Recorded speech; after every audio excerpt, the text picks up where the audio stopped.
성경 말씀을 공독하겠습니다. 성경 말씀은 잠언 15장 13절부터 18절까지입니다. 잠언 15장 13절부터 18절까지입니다. 구약성경 927쪽입니다. 마음의 즐거움은 얼굴을 빛나게 하고 마음의 근심은 심령을 상하게 합니다. 명철한 자의 마음은 지식을 요구하고 미련한 자의 입은 미련한 것을 즐깁니다. 고난 받는 자는 그날이 다 험악하나 마음이 즐거운 자는 항상 잔치합니다. 가산이 적어도 여호와를 경외하는 것이 크게 부하고 번뇌하는 것과 나옵니다. 채소를 먹으며 서로 사랑하는 것이 살찐소를 먹으며 서로 미워하는 것과 나옵니다. 돈을 쉽게 내는 자는 다툼을 일으키고 노하기를 더디하는 자는 시비를 그치게 합니다. 우리는 주일날 계속해서 솔로몬 왕이 쓴 이스라엘의 참 유명한 왕이죠. 솔로몬 왕이 쓴 그 잠언의 말씀을 함께 생각하고 있습니다. 여러분들 고대의 사람이라고 해서 하나님에 대한 지식이 피상적일 거라고 생각하시면 안 됩니다.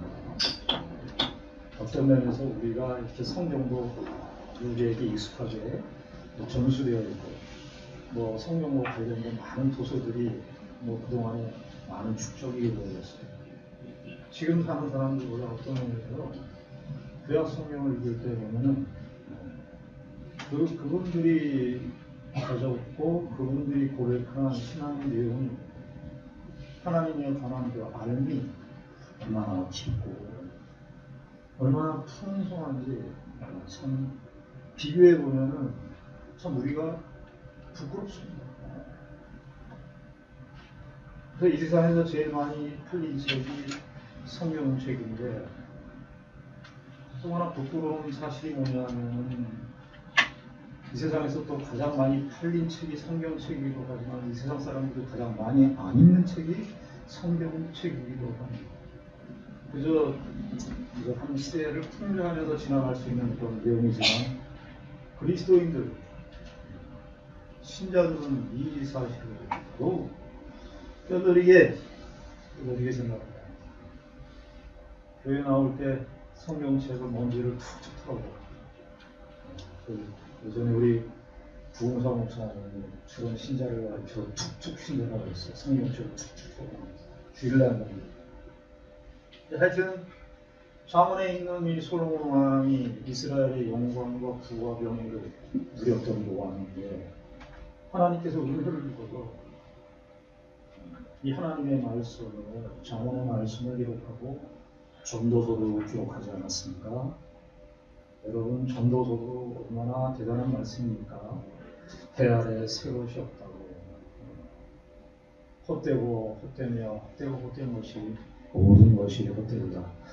아무것도 가지지 못하고 누리지 못해서 가난한 자로 살다가 고백한 내용이 아니에요.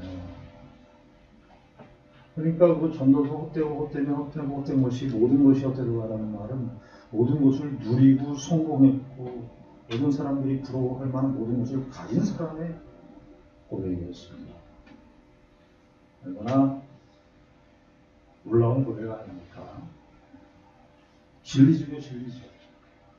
우리가 잠언의 15장부터 읽었습니다. 잠언 15장에서부터 12절, 1절부터 12절까지 좀 더 우리가 생각을 그 한마디로 요약을 한다면 우리는 인간의 존재는 뭐냐? 하나님을 경외하고 하나님을 사랑하고 그 하나님의 사랑을 받은 내가 타인, 이웃, 철학에서는 타자라고 그러는데 그 타자가 그 사람도 하나님의 사랑을 입은 자로 와야 한다는 거예요. 이것이 성경에서 말하는 하나님과 인간에 대한 가장 큰 틀이에요. 우리가 하나님 앞에 어떤 자세를 대하는 것은 하나님이 나를 어떻게 도와주시고 하나님이 나를 하나님의 형상대로 지음을 받은 존재라면 나는 감사하는 거예요. 옆에 있는 사람도 하나님의 형상으로 지음을 받은 존재이기 때문에 하나님을 사랑하는 자와 이웃을 사랑하는 자는 같이 가야 됩니다. 근데 제사를 드리는 것은 하나님 앞에 제사를 드리는데, 우리가 지난주에 15장 8절에 악인의 제사, 제사는 하나님 앞에 드리는 것인데 사람들이 까딱 잘못하게 생각하면은 사람들한테는 엉터리로 하면서 하나님 앞에만 잘하면 된다, 하나님 앞에 예배만 잘 드리면 된다, 그것에 대해서, 그 위선적인 신앙에 대해서, 가식적인 신앙에 대해서 하나님은 싫어하십니다. 난 그런 제사 싫어하십니다. 미워하신다. 자, 그런데 우리가 1절부터 12절까지 결국은 하나님을 사랑하고 이웃을 사랑합니다. 긍정적인 명령으로 요약하자면 하나님을 사랑하고 이웃을 사랑하는 것인데, 그런데 이것이 어디에서부터 시작됩니까? 그거 궁금하지 않습니까? 하나님을 사랑하고 이웃을 사랑해야 된다는데 어디에서부터 시작하는 것인가? 내가 하나님 사랑합니다. 내가 이웃을 보고 이웃을 내가 사랑합니다. 그렇게 해서 그 시작이 되는 거죠. 어디에서부터 출발이 되는가? 하나님 사랑과 이웃 사랑. 오늘 13절부터 보시면 어디서부터 출발한다고 합니까, 여러분? 13절 말씀이 뭐죠? 제일 먼저 나온 단어가 뭡니까? 마음. 15장 13절부터 18절까지 보면 마음이라고 하는 단어가 여러 번 나와요. 15장 자체에 9번, 제일 많이 나와요. 마음이라고 하는 단어가 잠언에 총 915절인데 마음이라고 하는 단어가 97번, 97번 나와요. 97번. 그러니까 거의 100번에 해당하죠. 잠언 한 장씩 한 장씩 읽고 뭐 이렇게 절절 읽다 보면 마음. 하나님을 사랑한다는 말, 이웃을 사랑한다는 말, 우리가 귀가 따갑게 들어갔습니다. 어디서부터 시작합니까?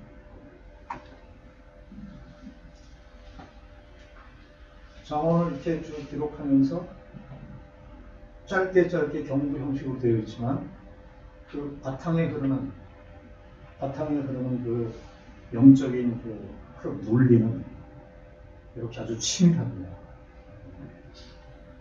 어디서부터 시작했는가? 우리의 마음에서부터 시작된다고 말합니다. 여러분들 마음은 어디 있나요? 여러분 마음이 어디 있냐니까 권사님이 마음이 있다고 그러시는데 여러분 마음 손에 있어요? 마음 어디 있어요? 애들한테 한번 물어보세요. 주일학교 학생들한테. 여러분들 마음은 어디 있어요? 네. 마음 어디 있습니까? 네, 우리 이 서양 선생님 프로트라고 해서 가슴이라고 부르는데 가슴에 있어요? 그리고 가슴 다 해보면 마음이 거기 보입니까? 어떤 애들한테 물어봤더니 마음 어디 있냐 그랬더니 손에 있다고 그래요. 손에. 뭐 손에 어디 마음이 있어요? 마음은 우리에게 보이지 않습니다. 내 자신인데도 내 마음은 보이지 않습니다. 보이지 않는 것이 중요해요. 보이지 않는 것. 히브리서 11장에서 보이지 않는 것이 보이는 것을 절차합니다. 하나님도 보이지 않지만 우리의 마음도 보이지 않습니다. 그런데 보이지 않는 이 마음이 우리의 인격, 우리의 보이는 외적인 삶을 결정합니다. 그것이 13절의 말씀입니다. 마음의 즐거운 얼굴을 빛나게 하여 마음의 근심은 심령을 상하게 하여. 심령이라고 되어 있지만 호흡이죠. 호흡. 그러니까 여러분 이 말씀 모르는 사람 없어요. 이거 안 믿는 사람은 다 알아요. 마음이 외적으로 얼굴로 다. 얼굴이라고 하는 것은 그냥 우리의 신체 얼굴만을 얘기하는 것이 아니라 우리의 전체를 대변하는 거 아닙니까? 마음은 보이지 않는데 얼굴은 보이잖아요. 얼굴은 보여요. 여기 심령이라고 되어 있지만 심령은 호흡입니다. 호흡. 직접적인 거는 호흡인데 여러분 마음이 안 좋으면 호흡이 어떻게 됩니까? 호흡이 거칠어요. 대화를 해보면 어떤 누가 상담을 하거나 그러면 그 사람 감추고 이야기하는데도 그 호흡을 이렇게 소흡 소리가 거쳐. 무엇에 영향을 받고 있는 거죠? 마음. 이거 모르는 사람 없습니다. 일반 사람들 다 알아요. 마음의 즐거움은 얼굴을 빛나고, 마음의 근심은 심령을 상하고. 마음이라고 하는 단어가 나왔으니까 마음의 용례가 이 잠언에 97번 나왔는데 대표적인 말씀을 하나 찾아보겠습니다. 아주 유명한 말씀인데 4장 23절입니다. 4장 23절.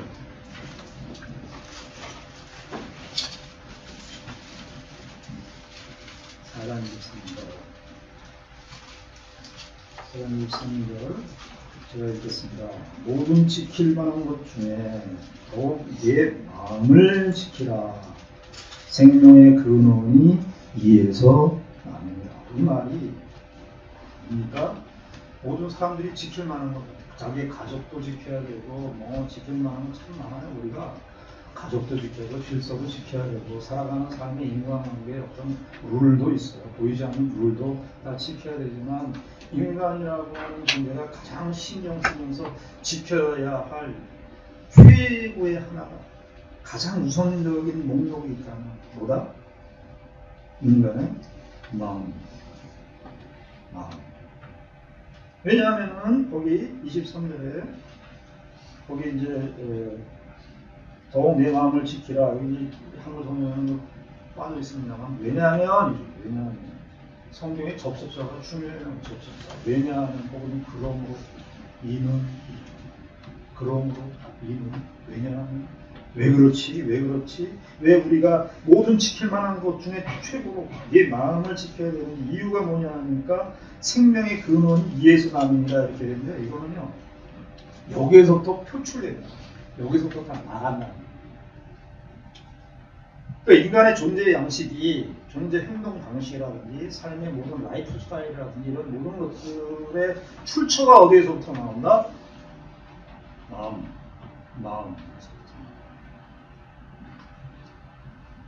마음에서부터 나온다. 여기 잠언만 이 마음의 중요성을 말하지 않습니다. 신명기에 보면은요, 이스라엘 백성들에게 하나님께서 광야 2세대들에게, 출애굽 2세대들에게 가나안 땅을 향해서 가속하는 이스라엘 백성들에게 모세가 하는 말이 있습니다. 너희를 그냥 할례를 받으라 그렇게 얘기하지 않고 마음의 할례를 받아라. 할례 향한 그런 외적 의식으로 너희도 하나님의 백성, 할례라고 하는 하나님의 백성들이 필요해요. 하나님의 백성이라 너희 할례했다고 너희를 하나님의 백성의 표라고 생각하면 안 된다. 내가 그것을 준 의도가 있어. 그건 뭐냐면 그 할례를 통해서 너희들의 심령이 할례를.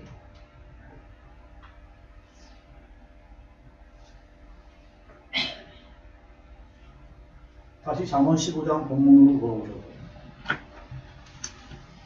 마음의 즐거움은 얼굴을 빛나게 해요. 이 빛나게라는 표현보다는 선하게 합니다. 그러니까 얼굴 표정을 보면 안다는 거죠. 저 사람의 호흡 소리, 얼굴 표정을 보면 저 지금 이가 일반적인 이야기를 하는 거예요. 마음의 즐거움. 마음의 즐거움은 얼굴을 빛나게 하여도 마음의 근심은 심령을 상하게 하느니라. 그러니까 마음이라고 하는 것은 보이지 않지만 우리의 삶의 외적인 모든 것들을 관장합니다. 이렇게 다 얘기를 해놓고 이런 마음이니까 우리 이 마음을 무엇으로 채워야 되느냐? 마음에 의해서 모든 것이 결정되고 마음에 의해서 얼굴빛까지 나타나고 마음에 의해서 호흡의 평안함과 호흡의 그 거친 것들이 다 나타나는데 그렇게 마음이 중요한 것이고 이 마음은 우리가 무엇으로 채워야 이게 14절입니다. 14절. 명철한 자의 마음은 명철한 자의 마음은 이제 잠언에서는 이 명철이라고 하는 것은 하나님을 아는 자예요. 세상 살면서 사람들이 똑똑한 사람들 많죠. 세상에 똑똑한 사람들 많아요. 똑똑한 그 성경에서 말하는 그런 사람, 세상에서 말하는 그 똑똑함, 명철함, 그 명철함을 성경에서 특별히 잠언에서는 그런 사람을 명철이라고 하지 않고 하나님을 아는 사람. 하나님을 안다는 건 뭐죠? 내가 죄인임을 안다. 내가 죄인임을 안다. 하나님의 은혜 없이는 살 수 없음을 아는 자. 온 세상을 하나님께서 창조하셨다는 사실을 받아들입니다. 그 사람이 명철. 그러니까 이 사람은 뭐 하겠어요? 이 사람은 자기의 마음에 의해서 모든 것이 결정되니까 이 마음을 무엇으로 채우는 사람이 지혜롭고 명철한 사람. 지식을, 여기 명철한 자의 마음은 지식을 요구하고 이렇게 되어 있습니다만 지식을 찾는다. 이 강세형으로 되어 있어요. 히브리어 동사에 하는 간절히 찾는다. 그것만이 내 마음에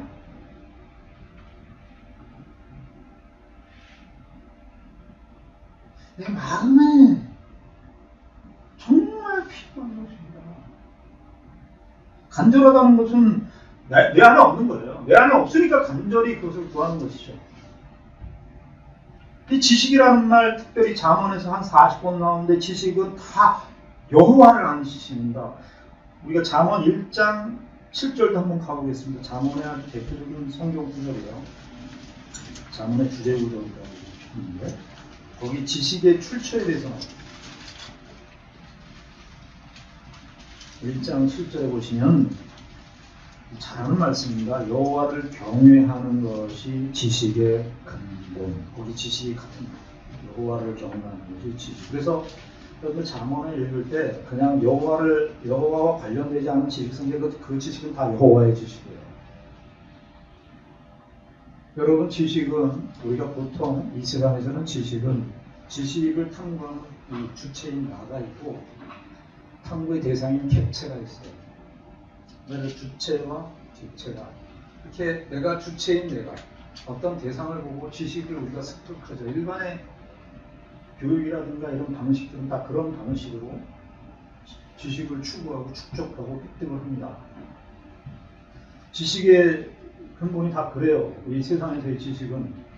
그런데 성경은 지식을 출발점을 그렇게 주체인 인간이 어떤 대상을 보고 하는 그런 지식을 이야기하는 것이 아니라 관계 맥락에서 관계, 지식을 어떤 관계?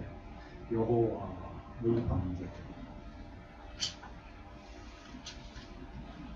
여호와의 관계성 속에서부터 지식이 출발돼요. 지식의 근본. 그러니까 사실은요 이렇게 좀 강력하게 좀 말을 하자면 이 세상의 지식은 다 틀린 지식입니다. 성경적인 관점에요. 네, 다 나로부터 출발했습니다. 나와 세상의 관계 속에서 지식이 출발됐습니다. 지식이 거기서부터 시작이 된 거니까 그 지식이 축적되어 온 거니까 나와 세상의 관계성 속에서 나와 주변과의 관계성 속에서 지식이 축적되어 왔기 때문에 그 지식은 첫 단추를 잘못 끼시고요. 성경적인 관점. 성경은 지식의 출발이 뭐라고 해요? 지식의 근본이라고 하지만 지식의 출발이고요. 지식의 시작. 그래서 rest를 그래갖고 시작. 태초라는 말이 되죠. 태초라는 말이 거기서 나오는 거예요. 여호와를 경외하는 것. 여호와를 경외한다는 것은요. 여호와만을 섬기고 여호와를 사랑하고 여호와께서 선하다고 하시는 것이 선하고 여호와께서 악하다고 하는 것이 악한 것. 내 기준에 의해서 선하고 내 기준에 의해서 악한 게 아니라 여호와께서 선하면 그것이 선한 것. 여호와께서 악하면 그것이 악한 것. 여호와의 관계성 속에서 이 세상과 만물을 바라보는 겁니다. 우리의 지식은 신자의 지식은 거기서부터 출발합니다. 여호와의 관계성 속에서. 그러니까 다시 15장으로 돌아오셔서 본문으로 돌아오셔서 여기에 나오는 명철한 자는 14절에 나오는 명철한 자는 하나님을 경외하는 자예요. 그래서 이 사람은 하나님을 경외하는 그 하나님과의 관계성 속에서, 인격적인 관계성 속에서 어떤 지식? 자신이 죄인임을 아는 지식. 그리고 나에게는 이 내 마음이 부패해 있기 때문에, 내 마음이 부패한 사실을 알기 때문에 여호와의 지식만이, 그 지식은 세상에서 말하는 어떤 무슨 이성적 지식인 어떤 뭐 정보적 지식, 요즘에는 지식이 아주 그냥 정말 옛날 지식보다도 지식에 대한 관념이나 이런 생각들이요 굉장히 파편화되어 있어요. 지식이 그냥 요즘에 쇼프로그램? 그냥 짤막짤막한 그냥 SNS에 그냥 그런 정보화 되고요. 지식이 정보 이꼴 지식이 됐어요. 서사가 없어요. 서사. 적어도 이야기가 없어요. 이야기가 다 끊어져 버렸어요. 이야기가 다 끊어져 버려가지고 유튜브에 나오는 유튜브의 내용은 그냥 다 우리가 소비하고, 그 사람의 인생과 삶에 대한 서사들이 있을 텐데, 이야기들이 있을 텐데 이야기가 빠져버렸어요. 제가 예전에 소개했던 피부사회로서 한병철 교수가 최근에 쓴 책이 서사의 위기입니다. 서사의 위기.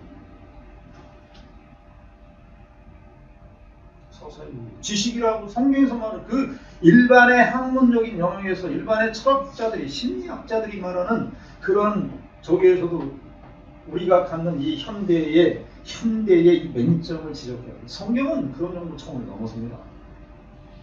그 지식은, 성경은 애초부터 이 지식이라고 하는 것은 체험이고 나에게 육화된 지식이에요. 육화. 여러분, 예수님께서 성육신 하셨죠. 말씀이 육신이 되어, 요한복음 1장 14절에 말씀이 육신이 되었다. 여러분, 예수님께서 말씀이 육신이 돼서 로고스이신 예수님께서 이 땅에 육신으로 입고 오시지 않으면 인간의 문제를 해결할 수가 없어요. 근데 말로만 해. 난 너희들의 구원자다. 난 너희들을 구원할 거다. 말로. 만약에 예수님께서 말로만 천상에서 내가 너희들을 구원할 거야. 나 너희들 구세주야. 내가 너희들 위해서 십자가에 피 흘렸어. 설득력이 있습니까? 말씀이 육신이 되어 온 거예요. 하나님께서 우리에게 요구하시는 것도 우리가 예수님처럼 누구의 죄를 대속할 수 있는 능력이나 그런 존재가 되는 것은 아니지만, 그 말씀이 육신이 된다는 그 사실 앞에 우리도 하나님의 지식이, 여호와의 말씀이 나에게 육화되게 됩니다. 세상은 자꾸 저 사람을 바꾸라고 그런다. 저 사람을 고쳐야 된다고 그런다. 철학이나 이런 모든 유명한 뭐 지식자들이나 이런 사람들이 다 세상을 탓하고 저 사람을 바꾸고 저 체제를 바꾸고 다 그렇게 얘기한다. 성경은 그렇지 않습니다. 성경은 우리 자신이 말씀이 육화가 되라고 말합니다. 예수님은 신이시기 때문에 이 말씀이 육화되는 과정에 변화나 성숙이 필요 없습니다. 우리는 과정이 필요하죠. 그러나 이 사실은 말이에요. 우리가 우리의 존재와 우리의 성품과 나라고 하는 이 존재 자체에 하나님의 말씀이 담겨져서 내 피가 되고 내 살이 되고 내 세포가 되는 것입니다. 다른 사람 보고 그렇게 하라고 그러지 마십시오. 여러분들 자신이 부르십시오. 다른 사람들 이렇게 하지 마십시오. 그게 율법입니다.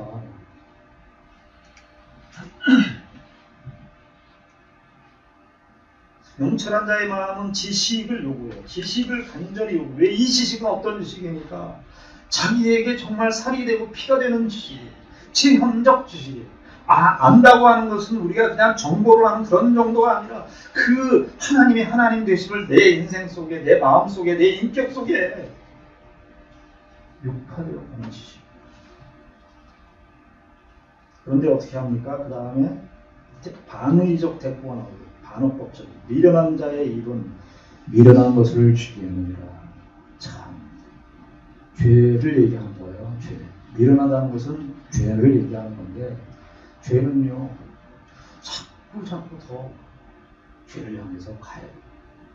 여기 즐기느니라 이렇게 되어 있습니다만 먹는다는 미련한 자는 어떻게 우리 미련하게 고기 가는지 모르겠어. 우리 초등학교 때 그런 애들하고 그런 거 얘기해서 너 정말 매운 거 매운 거 먹는 대회 이런 거 했어요. 매운 거 누가 잘 먹냐 뭐 이런. 난 고추장 먹어. 나는 고추장 두 숟갈 먹었어. 매운 거는 난 마늘 30개 먹었어. 막 그렇게 거짓말하고 막 그래. 이런 것도 먹어봤어. 저런 것도 먹어봤어. 그러다가 뭘 끝나냐면 난 바퀴벌레 먹었어. 그러니까 그 세상에 그런 걸로 자랑한다고. 어른들은 뭘 자랑하지? 술 많이 먹는 거. 세상에 술 많이 먹는 걸로 자랑해. 자랑을. 미련. 예를 들어서 얘기하는 거예요. 미련한 자는 미련을 더 추구해. 한심한 사람은 계속 한심해. 그 한심한 게 좋대요. 그냥 시궁창에 있는데 시궁창에서 그냥 계속 사는 거예요. 톰 소여의 모험에서 톰 소여가 허클베리 핀을 그렇게 좋아하는 허클베리 핀은 뭐 하는데 아버지도 없고 혼자서 마음대로 살아요. 그런데 죽은 고양이 시체를 들고 늘 다니는 거예요. 그리고 아무 데도 하나 톰 소여는 거기를 좋아한다는 거예요. 죄라는 그런 거예요. 그런데 15절부터는 무슨 얘기를 하느냐면 이 마음이 우리에게 이렇게 지식을 추구하고 여호와의 지식을 추구하는데 시험이 있다는 겁니다. 간단함이 아니에요. 여호와의 지식 채우면 되겠네. 이게 아니라 15절부터는 시험이 있다는 거예요. 그 시험이 뭐냐면은 15절에 고난받는 자는 그날이 다 험악하나 마음이 즐거운 자는 항상 잠시하는데 시험이 뭐냐면 이 15절은 고난받는 자 따로 있고 마음이 즐거운 자 따로 있는 게 아니라 인생은 고난을 피할 수 없다는 얘기입니다. 고난 받는 자는 모든 날이 다 험악해요. 사실은 그렇죠. 그래서 불교에서도 인생은 고해라고 그러지 않습니까? 고난의 바다. 오히려 108번뇌라고 그러잖아요. 그 불교에서도 그런 정도는 이해가 있는 겁니다. 인생이 만만치 않다는 사실이야. 고난 받는 것은 우리에게 참 큰 시험일 수 있어요. 악해요. 그런데 15절 하반절에 마음이 갖는 그 힘을 얘기하는데 마음이 갖는 그 능력을 얘기하는데 이렇게 고난받는 자 다 험악해. 그래서 사람들이 다 힘들다 그러고 다 어렵다 그러고 인생 끝이라 그러고 더 이상 소망이 없다 그러고 그런 소리와 그런 내용과 그런 정보에 우리가 다 쓸려서 그렇게 다 살아가는 것이 인생이지. 그러나 마음이 즐거운 자, 마음의 힘이 뭐냐면 마음이 즐거운 자는요 항상 전체할 수 있다는 겁니다.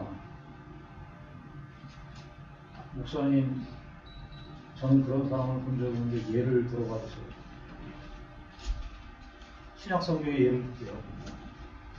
예수님 말고 예수님을 따랐던 성도로서의 모델이 누굽니까? 사도 바울입니다. 여러분, 사도 바울이 그의 생애 속에서 바람 잘 나오는 인생입니다. 예수 믿어서 우리의 세상식의 시각으로 보면은 인생을 꽝친 사람입니다. 전도 유망한 미래가 예정되어 있는 바울인데 사도행전 9장에서 예수 그리스도를 만나고 난 이후에 그가 원치 않는 삶을 살립니다.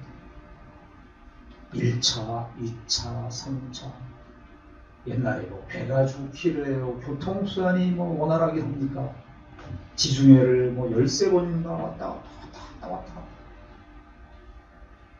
그것만 있었으면 좋겠죠. 그냥 복음만 전하면 됩니다. 그게 아니라 감옥에서 사는 거예요.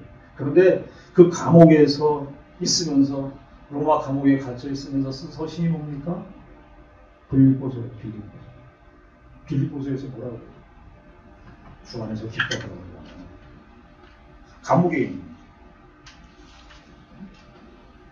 감옥 바깥에 있는 사람이 감옥 안에 있는 사람한테 야 뭐 힘들지만 바울서도 힘들겠지만 너 그래도 하나님이 인도해 줄 거야. 너 그냥 잘 있어. 그래도 좀 더 좋은 날이 있을 거야. 희망 고문을 하면서 그렇게 얘기할 수 있지 않겠습니까? 그건 누구를 믿어야죠? 감옥에 있는 사람입니다. 감옥 바깥에 있는 사람입니다. 그 기쁨의 소신이에요. 빌립보서에서. 주 안에서 기뻐라. 거기 빌립보서 4장에 보면 주 안에서 기뻐하라 하고 내가 다시 말하는데 기뻐해라. 와, 이건 뭡니까? 마음의 역설이 마음이 가진 힘을 얘기하는 거예요. 마음이 이렇게 우리의 얼굴빛을 반영하는데 마음이 고난이 점철되어 있는 이 세상 사람들이 고난 때문에 억울하다 그러고 고난 때문에 힘들다 그러고 죽고 싶다 그러고 그러는데 여호와의 명철한 자의 여호와의 지식이 있는 그 마음은 그것이 이 세상의 조건과 형편이 환경이 압도할 수 없다는 사실을 얘기합니다. 제일 불쌍한 것은 현실도 다 고달프지만 고달픈 현실을 안 사는 사람이 있습니다. 우리 교인들 중에 고달픈 현실을 안 사는 사람은 아무도 없습니다. 목사인 저도 고달픕니다. 그런데 누가 저에게 묻는다면 목사님은 언제가 가장 행복합니까? 저에게 만약 묻는다면 저는 지금이 제일 행복합니다. 고난이 없어서요? 어려움이 없어서요? 갈등이 없어서요? 아니요. 근데 저는 지금이 행복해요. 왜? 하나님께서 나의 인생을 지금까지 그 하나님께서 인도하신 그 인도하신 역사와 하나님의 함께 하시는 그 은혜가 순간순간 내 마음을 치고 들어오기 때문입니다. 지난날의 회한이라 지난날에 좋았던 것도 지금의 시대에 비해서는 지금이 훨씬 행복합니다. 여러분 나이 들어가시는 우리 어르신들 계시는데 죄송하지만 우리가 가장 젊을 때는 지금입니다. 지금이 가장 젊을 때예요. 다가올 미래에 대한 불안도 없습니다. 저는 지금이 제일 행복합니다. 여러분들은 그렇지 않습니다. 즐거운 자는 항상 잔치합니다. 그런데 15절, 16절, 17절에 오면 그 고난에 대해서 조금 이렇게 확장해서 얘기합니다. 16절, 17절은 이 비교 구문인데요. 그러니까 무엇보다 무엇이 낫고 이런 뜻이에요. 16절, 17절을 같이 보면 가산이 적어도 여호와를 경외하는 것이 크게 구하고 번뇌하는 것보다 나으니라. 17절 채소를 먹으며 서로 사랑하는 것이 살찐 소를 먹으며 서로 미워하는 것보다 나으니라. 그러니까 사실은 15절의 고난이라고 하는 것이 주로 어떤 것과 관련되냐면 16절, 17절의 물질, 여기 16절의 가산이라고 하고 17절의 살찐 소, 이거 그냥 비유적인 표현인데 다 물질이에요. 그러니까 고대 세계에도 인간의 마음을 빼앗아가는, 인간의 마음을 흔들리게 만드는 것이 뭐냐면 물질이라.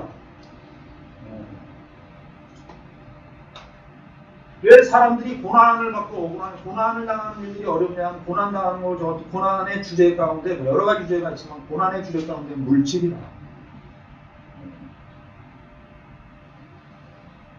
이것이 우리 마음을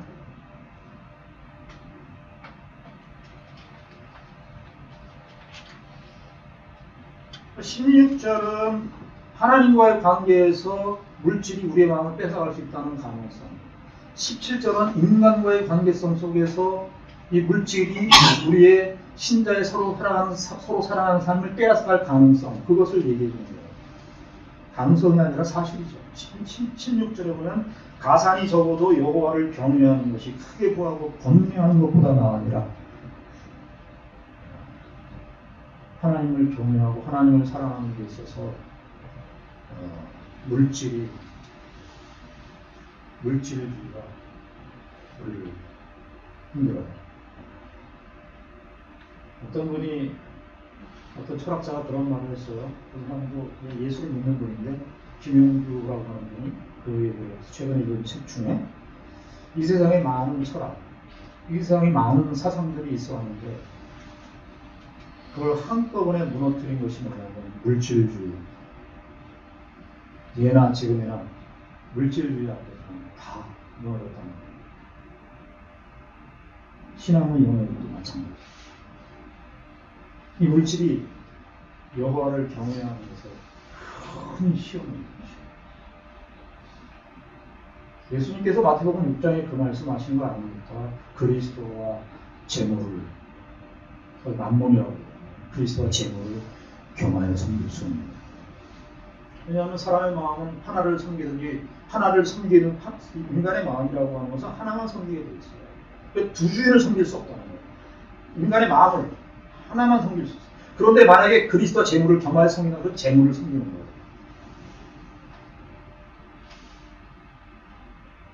가난과 부를 비교하는 게 아니에요, 지금. 신앙을 비교하는 거예요, 16절에서. 가산이 적어도 여호와를 경외하는 것이 크게 구하고 번뇌하는 것보다는. 17절은 채소를 먹으며 서로 사랑하는 것이 살찐 소를 먹으며 서로 미워하는 것보다 나은다. 이건 인간관계, 사람의 관계.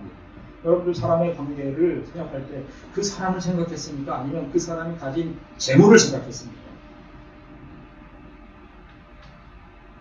그래서 그 사람이 가진 재물을 생각하고 서로 사랑해야 되는, 정말 사랑해야 되는 대상을 잃어버린 거 아니신가요?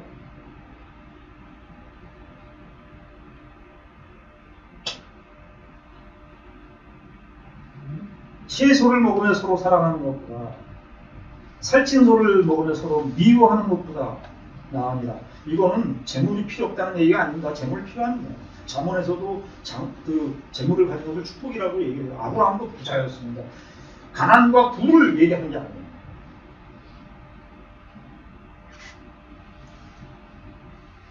우선순위를 얘기하는 거예요. 우리의 삶의 우선순위를.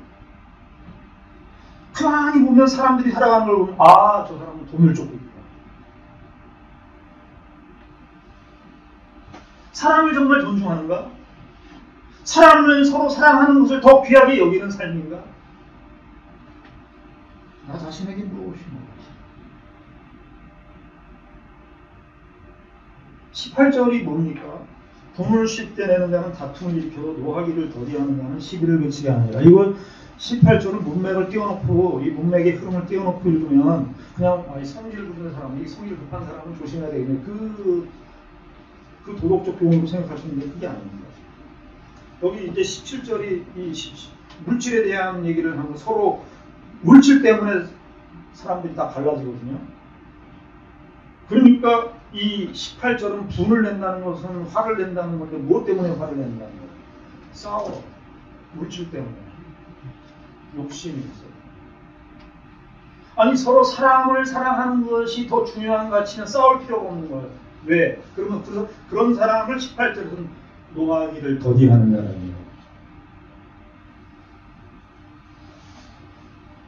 왜 이 세상에 전쟁이 끊이지 않습니까? 여기 오늘 잠언식으로 얘기하면 사람을 사랑하는 것보다 살찐 소를 먹는 것을 더 중요하게 생각합니다. 그것이 인생의 가장 중요한 주제라고 생각합니다. 우선순위라고 생각하니까 싸우는 것이죠. 저와 여러분들의 마음이 어떤 마음이십니까? 저와 여러분들의 마음이 정말 여호와를 참으로 알고 살찐 소보다 서로 사랑하는 것이, 서로 사랑하는 것이, 이것이 우리의 마음에서부터 우리의 마음의 중심이 되어야 하나님을 사랑하고 이웃을 사랑하는 일이 가능해집니다. 저와 여러분들이 이러한 삶에 힘을 쓰시고 가치를 두시고 하십니다. 기도하겠습니다. 하나님 아버지 은혜를 감사합니다. 우리가 하나님의 은혜로 주의 자녀가 되었습니다. 우리의 마음이 신령이 거듭난 사람들이 우리들입니다. 아버지 하나님, 우리가 무엇을 더 소중하게 생각하고 사는지 우리의 삶을 돌이켜보게 하여 주시옵소서. 예수님의 이름으로 기도드리옵나이다.